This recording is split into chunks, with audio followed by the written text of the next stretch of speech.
Yezu akiriko arayagira ishengero hashika umutware aramwegera akubita ibipfukamira imbere yiwe ati Mukama umwigeme wanje acikanye ubunyene mugabo nuze umwubike ko ibiganza arasubira kuba muzima. Yezu arahaguruka aramukurikira be n'abigishwa biwe.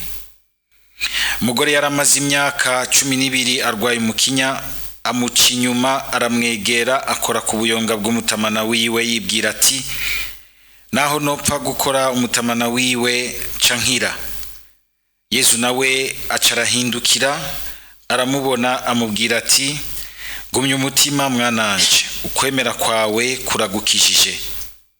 Nyamugore acarakira buno nyene.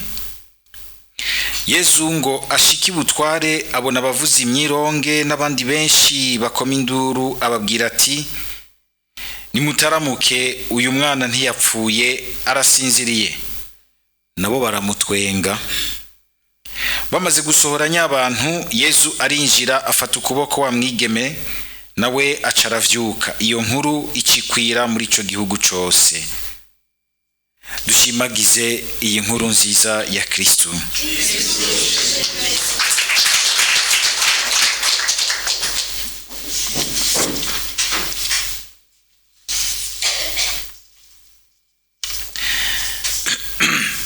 Muri iyi minsi iri imbere tugiye kuzirikana amajambo y'Imana mu bisomwa vya mbere azananye mu buhanuzi bwa Oze.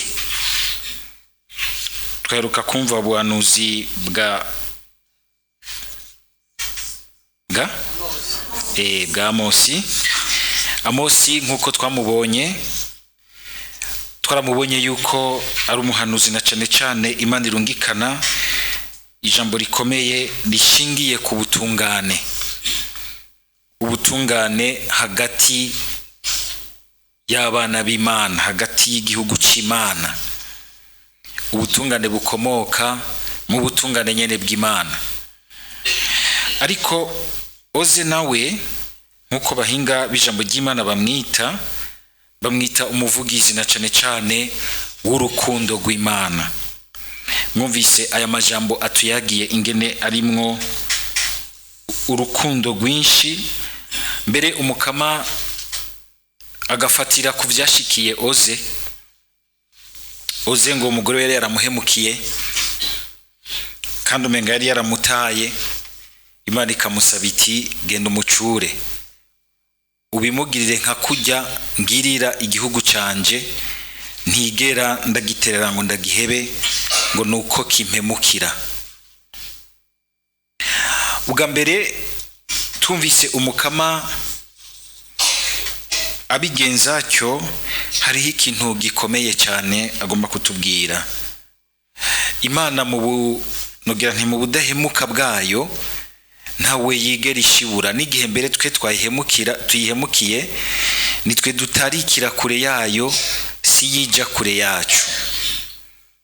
Mu budahemuka bwayo nihinduka itwamanira urukundo, kandi ivyo nivyo bituma n'igihe tugarutse dushobora kugaruka twizeye tugira tuti ni wa wundi adahemuka adahindagurika kubera yuko umuntu ahindutse. Turahakura inyigisho na cane natwe yicarico ubudahemuka. Tugire Kristo. Murabona ingene abantu mu buzima duhemukiranira ugasanga ntivyoroha kurengera.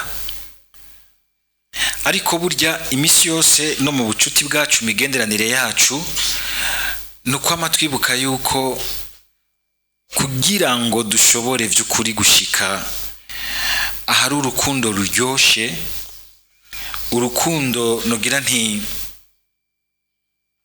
rutekanya kandi rushobora kujabutsa umuntu no mu bihe bigoye, nuko ubwa mbere tugerageza kuza turarabira mu mukama. Nivyo ntidushobora gukunda nk'Imana nk'abamarayika, ariko turishira mu minwe y'Imana mu magara make yacu tugasaba Imana igakunda muri twebwe ikadushoboza. Nico gituma urukundo nk'ingabirano y'Imana nubwo dusaba si ndemanwa kuri twebwe, nubwo Imana idushiramwo kuko twemeye gucudika nayo, gushamika ubuzima bwacu kuri yo. Ntidutangare rero kenshi bitunanira gukunda, mbere ugasanga biraduta kuwa amazi, no kugira ngo twumve yuko ubwa mbere si twebwe, ni kureka Imana igakunda muri twebwe. Kuko kenshi umuntu akomereka ugasanga afise imvune nyinshi zimutuma adashobora gukunda nk'uko Imana ikunda. Mu gutangara rero urukundo rw'Imana nk'uko tubona iruduhishutse muri ubuhanuzi bwahoze, nuko ubwa mbere urukundo rwayo rushingiye muri yo, kuko ni Imana yuzuye, ni Imana iri parfait. Mu Gifaransa ntabwo byumvikana neza, nta bitosi bihari mu rukundo rwayo. Ni urukundo rwuzuye, rusesekaye, rwiza, rw'umusarara, rutavanze. Twebwe inkundo zacu wamusanga zivanze urunturuntu, amagara make, ibikomere, ibintu twagiye turabamwo muri histoire y'ubuzima bwacu, ugaca usanga biratugora kugira urukundo rushitse, urukundo rurangutse. Gushingira rero ku rukundo rw'Imana, gushingira ku rukundo rw'Imana, ntidushingire kuri abanyarwanda bita ngo amarangamutima, ibishobisho, amasantima gusa. Santima ni ikintu kiza mugabo gito, gifise aho kigarukira hato cyane, kigumya ari uko kirananirwa, hari ahantu bishika ikananirwa.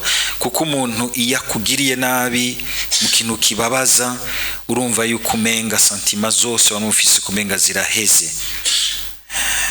Ariko iyo ari urukundo ruhari, ruraterura umuntu mu mubabaro wiwe, akumva ati sinca mpinduka nanje ngo nukundi yampindutse. Icyo kintu muracumva? Atari ukumenga uribohera ku wundi byanse bikunze, oya, mugabo ntucuba mubi ngo nukunda kubereye mubi, kukugira uti ndaza aho nashingiye icyo nshaka kuba. Ni hamwe Yesu agira ati ngo gerageza, Yesu bera akabivuga akabiduha ko nkwitegeka, akagira ati ngo nimube beranda nk'uko so wanyu wo mwijuru ari mweranda. Rabira muri we, reka ubwa mbere kuguma wiyumviriza mu magara make yawe, ahubwo raramura amaso urabire muri we. Kuko bugiye turaramuye amaso tukarabira muri we, bisa nk'uko tuba turiko turamuhamagara tuti aha hantu nitwohishoboza, we utaje kudushoboza. Cyo gituma kujya ari ingabirano iheti izindi zose, ndibaza ko ari ingabirano twategerezwa gusaba imisi yose. Sinzi ko murabona mu bisabisho vya Ecclesia, sinzi ko mwikatikisa abantu bigisha katikisima abana, sinzi ko ivyo bintu bakibigarukako. Ibisabisho vyo mu gatondo harimo igisabisho cyo gusaba urukundo, murakibona? Igisabisho cyo gukunda, Radio Maria irabibaha mukibaza ngo ni ibintu byo kucishamwo nyene mu biganiro. Ya mu gatondo kare umunsi ugitangura, kugira ngo ikibutsi iti ukaba ugomba kubaho nk'umwana w'Imana, byose bitegerezwa gushingiraho mu rukundo. Ukivyuka hajya ingohe zikivana ko, ugaheza ukisinya, ukiyatura ku izina rya Data n'irya Mwana n'irya Mutima Mweranda, ugasaba mukamuti mukama mpa kugengwa n'urukundo rwawe. Hariho ngo n'ibisabisho byo gusaba ukwemera no gusaba ukwizigira. Izo n'ingabirano nkomokamana zigize nk'inkingi y'ubucuti bwacu n'Imana. Ngo ariko Pawulo akatubwira ati ngo ingabirano ziheta zose ngo n'ingabirano y'urukundo.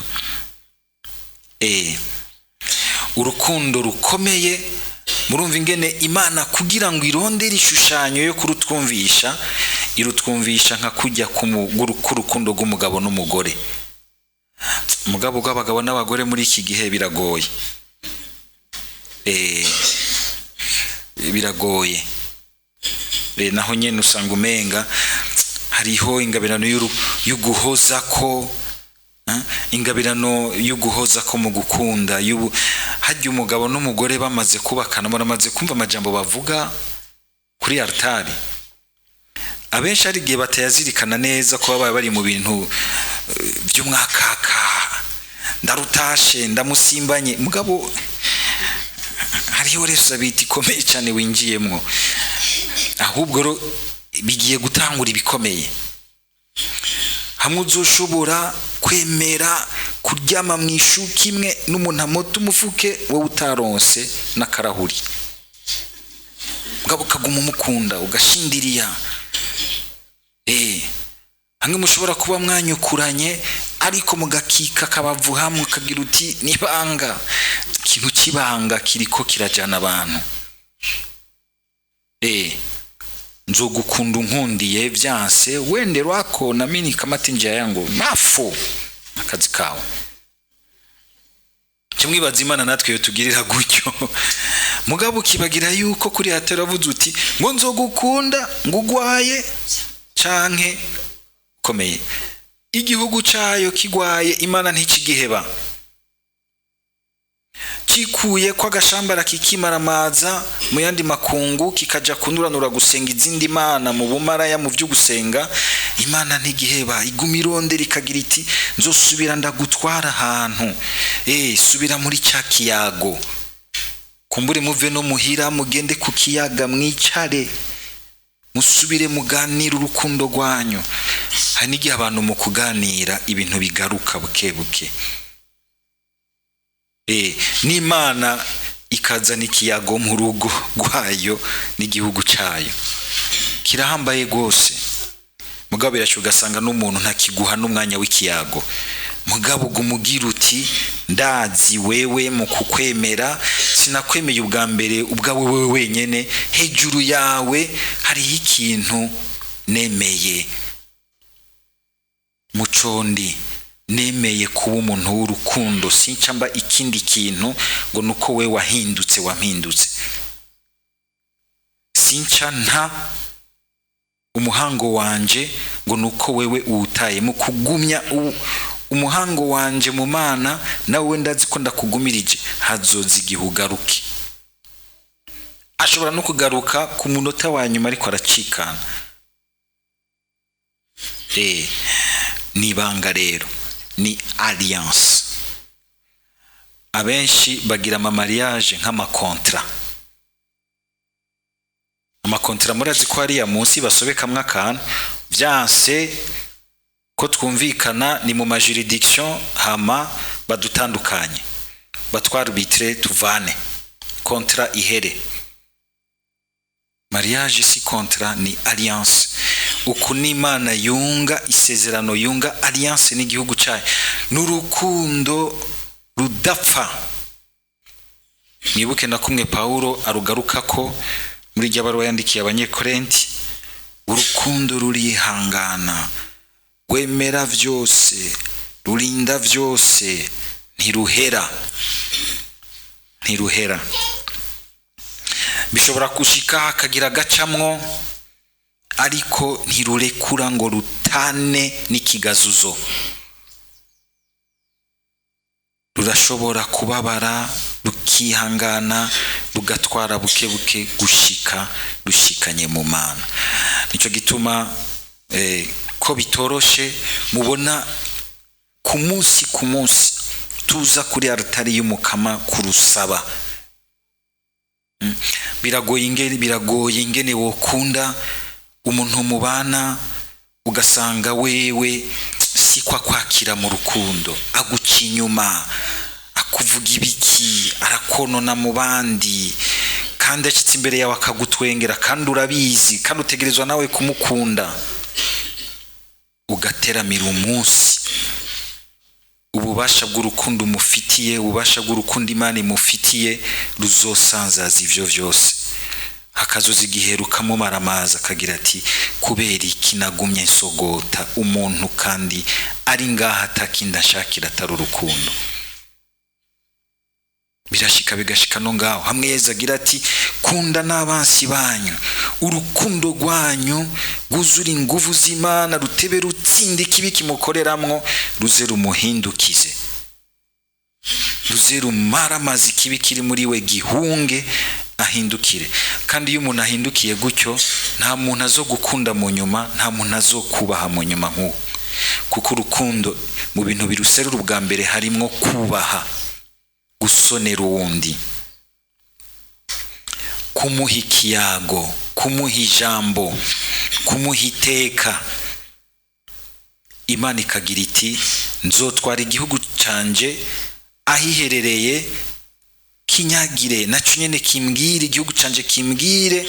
Muramaze kumva ingene Imana nayo majambo nyene yahoze. Imana ibwi hagera igihe ikamera nk'idogeye igihugu cayo ikagira iti igihugu canje mbe nakugiriye iki, mbarira ico nagushavujemo, kubera iki umfata gutyo, dupfiki.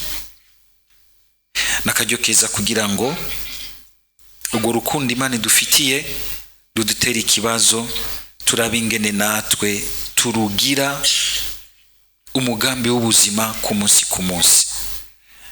Mukama ndagiye ku kazi, hariho umuntu vraiment wapi bigoye, urampa kwihangana, urampa kumukunda ku buryo ari ububasha bwawe buza kumvikana muri jewe ndi hafi yiwe. Since nzibiranywa n'amarangamutima, since nzibiranywa nabijya binyora bigatuma umenga ngomba gusara no kwisanzaza imbere yiwe. Mparugume runyegeranije, ngume ndamwereka ishusho yawe.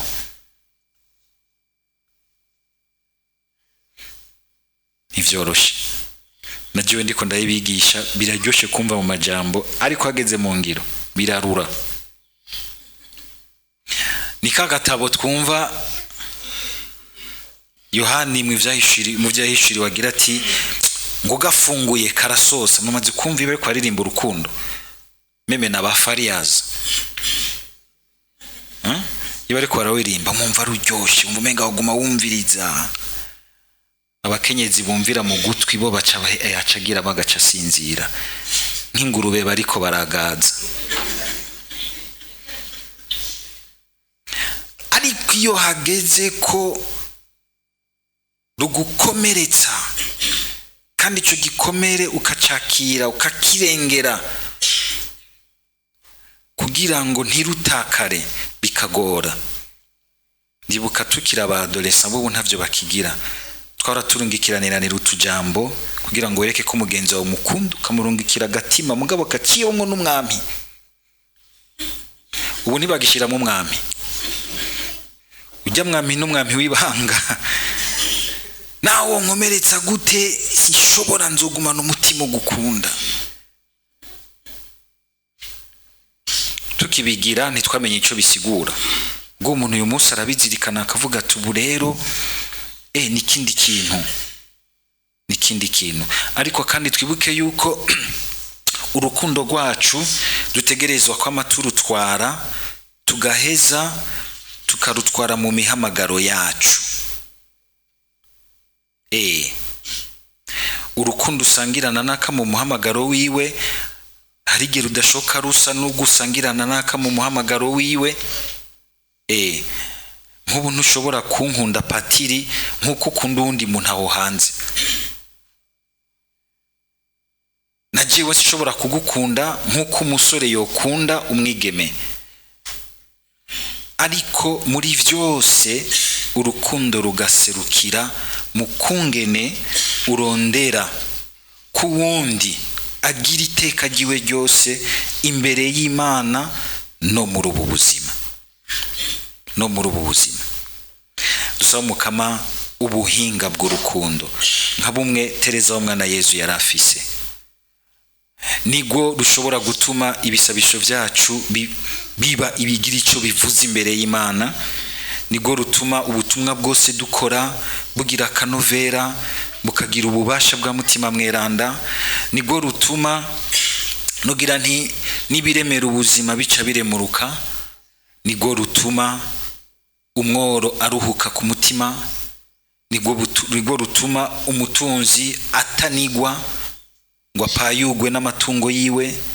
Nigo rutuma umuntu wese nogira nti agira ico twita l'équilibre de la vie, l'équilibre existentiel, nibwo rushobora gutuma twumva igituma ubu buzima koko buryoshe ari ingabirano y'Imana, igituma la vie vaut la peine d'être vécue.